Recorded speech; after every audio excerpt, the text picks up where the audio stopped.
Hello, Poisonees. We're bringing you a short preview of what is happening over on our Patreon channel at the moment. For anyone who is interested in getting more Poisoners Cabinet content every week, Patreon is the place to be. As we mentioned on the main show, Patreon is a flexible platform that supports creators like us, as well as countless other podcasters, writers, singers, inventors, you name it, they're out there. We are an independent podcast and we do everything ourselves, so support for the show through Patreon really helps us continue doing what we do, and it is greatly appreciated. We have 2 tiers on Patreon.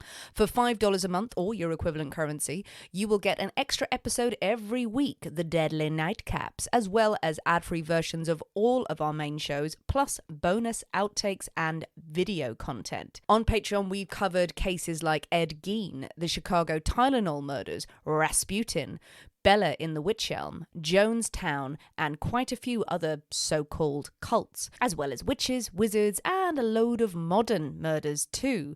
We also have guest stories and special appearances. We have another tier, $15 a month, the Cyanide Connoisseurs. And on that level, you get everything in the $5 tier plus an extra exclusive monthly episode, The Case Files of P.C. Morris, your very own gift pack of Poisonous Cabinet merch, which we will post out to you with a personal message, as well as early access to special videos and some other content. We have a brilliant community on Patreon, and it is especially apt if you're someone who likes to stay off social media or isn't really comfortable on the normal social media channels, but still wants to have a chat with us in a safe environment. Patreon content does get a little bit more gruesome at times. We delve deep into some of those more modern cases, but it always stays fun. Everyone is supportive, and we love talking to our Patreon fans on there. When you sign up to Patreon, you get instant access to the entire back catalogue of all of our content, more than 100 Deadly Nightcaps episodes, and it is completely flexible. Should you want or need to cancel any time, you have that option. There's also the option of buying an annual subscription, which quite a few of our fans have done as gifts to other people. So here is a clip from a recent episode. In August, we did a recording with a good friend of the show's, Tim Cloak, and we wanted to give you a little excerpt of his outstanding story about Hereward the Wake. If you like what you hear, sign up to Patreon at patreon.com/The Poisoners Cabinet.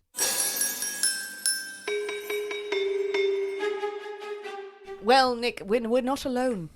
We're not. We're never alone. No, not in the universe. But no, this week we are not alone because we have a special guest with us.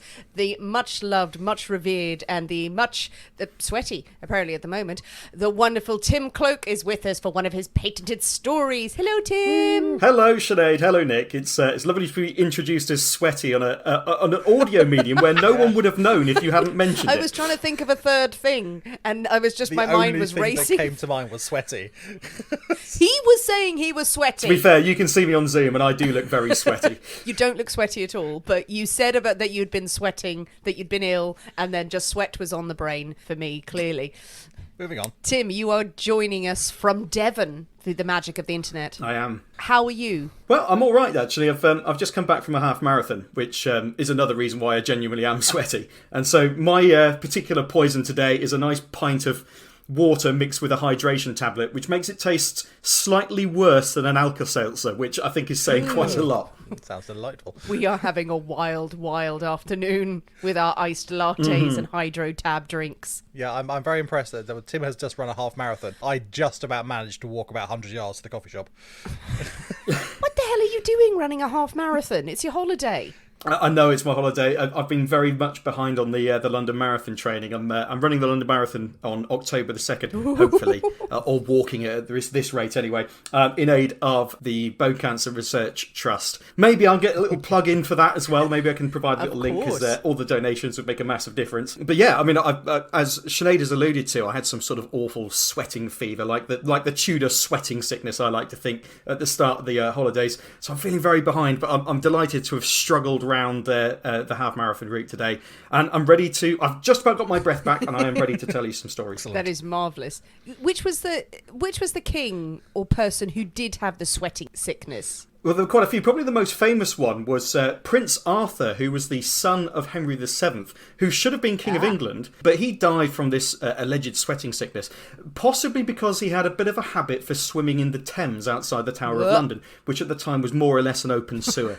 So that might have been his fault. But of course, that sets in train Henry VIII taking the throne, who then ends up marrying Arthur's widow, Catherine of Aragon. Yes. So that's a pretty massive moment in English history there. I love it when Tim's on the show because you can just ask him anything. And he knows all the things. And I'll make up something that sounds convincing. Tell us of it.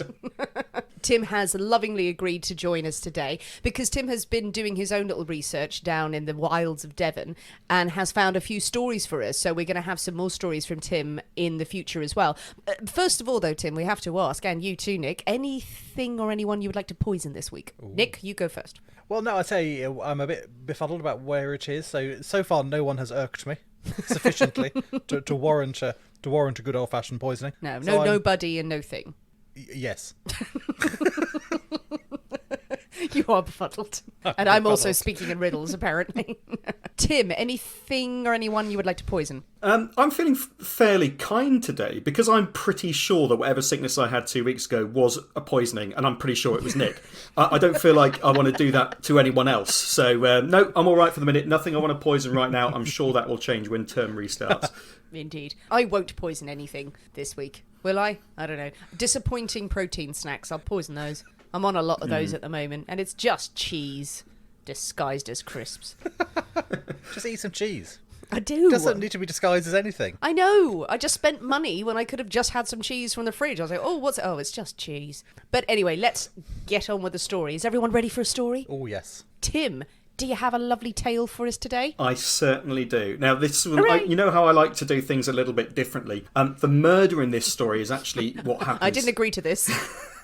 Well, the murder in this story actually happens pretty early doors, and this is very much a tale of revenge. Now, the Poisonous Cabinet, you're famous for doing historical murders and macabre cases, and you often go back hundreds of years, don't you? You go back to the 1800s, you go back to the 1700s. Yeah. How does the year 1070 sound for you? Oh my God, it sounds delightful. Excellent. I mean, it sounds like a hellish time, actually.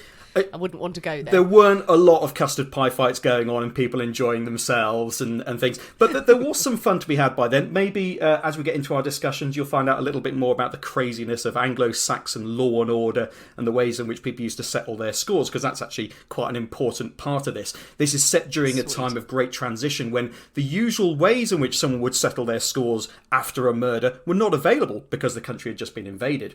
So we are looking today at the rebellion of Hereward the Wake. Have you heard of it before? No. Yes. We've got a no and a yes. The yes was sort of unsure. No, I haven't. No, I'm lying. Sinead lies. Well, I'll tell you what, I will just introduce what you've got to look forward to. We get straight into it. If you want to ask me any questions, you know what to do. Just ask away. So this is a tale of exile, murder, betrayal, and an old woman showing her arse to an army. This is the story. Well, it's a strong start, isn't it? This is the story of the legendary Anglo-Saxon warrior Hereward the Wake. So first I'd like to introduce our central character. Perhaps unsurprisingly, given the scarcity of solid evidence in the 11th century, not much is known about his childhood. Hey! Nice. Although some sources suggest that our man Hereward the Wake was the son of Leofric, the Earl of Mercia, and Lady Godiva. Yes, that one what rode the horse. The one that rode the horse nude. In the buff, yes. Although I must admit that other sources seem to favour that this is complete bollocks and he was born in what is now Lincolnshire. Okay. But what is certain is that he was a high-ranking thane, so he was a member of the Anglo-Saxon aristocracy, and actually he was really well named because Hereward literally means guardian of the army. So Hera being the Old English for army and ward being like to ward things off. So this is the origin of his name. So whether Hereward decided to devote the rest of his life to trying to live up to this really badass names or not, I'm not sure. But actually his actions seem to suggest that that's exactly what he did. So the earliest records that we have of Hereward as a real individual is that he fell out with his dad to the extent that his dad massively overreacted and had him exiled by King Edward the Confessor. Now, as family fallouts go, that's a pretty dramatic fallout, isn't it? Yeah. I like it though. I like that energy. Yeah. It's the sort of thing that would happen in your family. Oh, absolutely. Yeah. Sorry, I used your spoon. You are exiled. I mean, just talk about a troubled teenage son, but there we go, he gets kicked out of the country. So if it's even possible to know even less about what he did while he was on exile, then, we do know actually even less about that. But we've got a couple of records to Hereward, who's serving in the forces of Baldwin of Flanders, who was a kind of a duke of the time who was very powerful in the north of Europe. The other thing that he seems to have done is he served in the army of a man called Robert the Frisian. I say he was a man, he could be a cow. I'm not sure. I was going to say. I'll be honest, I've got so little evidence from Robert the Frisian as well that, in fact, I'm going to say he was a cow because I've got no evidence to contradict that. Wonderful times with that cow. The other bit of evidence we've got of Hereward at this time is that he found his wife. So he married a German and French wife called Turfida, who was so impressed by his exploits in battle that she fell in love with him before they even met. That's romantic. And that's something that I really aspire to. I mean, it's a bit stalkery. I hear you've killed many men. Oh. I like to think that she hung fine tapestries of his exploits all over the walls. Yeah, Turfida for Hereward, and it all ended happily for them, supposedly, and they got married, so that's really nice.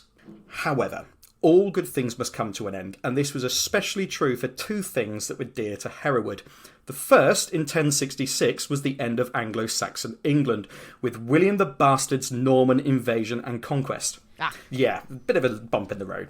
The second thing to end was the reign of Baldwin V, which became far more difficult for him to do after his death in 1067.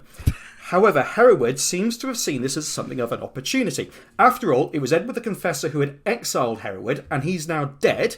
Edward, quite famously, had died heirless without anyone to take over the crown after him. I was going to try and get in some sort of a weak pun about being airless and breathing his last, but it kind of works on paper better than him. Yes, explain it more. That will make it funny. So anyway, his successor Harold Godwinson had died quite famously at the Battle of Hastings because he failed to invent safety goggles before the battle started. Hereward decided to try his luck under the new King William, who, of course, by this point had dropped the title of The Bastard in favour of the title The Conqueror, and who can blame him? A better PR move all round. Yeah, it has to be said. Yes. It's no wonder this guy had a massive chip on his shoulder with say, who's that over there? Oh, that's Duke William the Bastard. Guys, can you just stop going on about it? But there we are. He did a pretty good job of invading England, and then he tries to live up to his name. Because actually, when we get Hereward coming back to England, things did not go that well for him right from the start. The truth is that William the Bastard was, in fact, a massive bastard. Following rebellions in the north of England between 1068 and 1069, William had decided that trying to be in the north of England and trying to govern across the Channel at the same time was too much like hard work, and it would be far easier if there were fewer pesky people to deal with.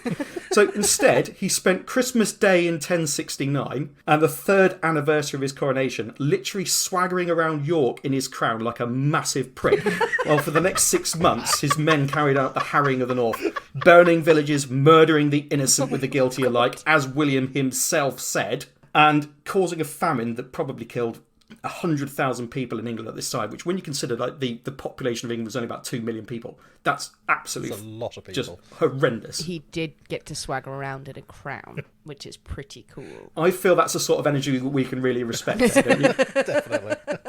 On Christmas Day, just going away, who's king? And just with his best crown on. I mean, there we are. You may as well lean into this completely if you're going to be wiping out a chunk of the population. You may as well put your crown on and strut around. It's something that you so often find with the people who even liked him. Like there was an Anglo-Norman historian called Odoric Vitalis who said after William's death, saying, "Oh no, he's in hell. God will damn him for this.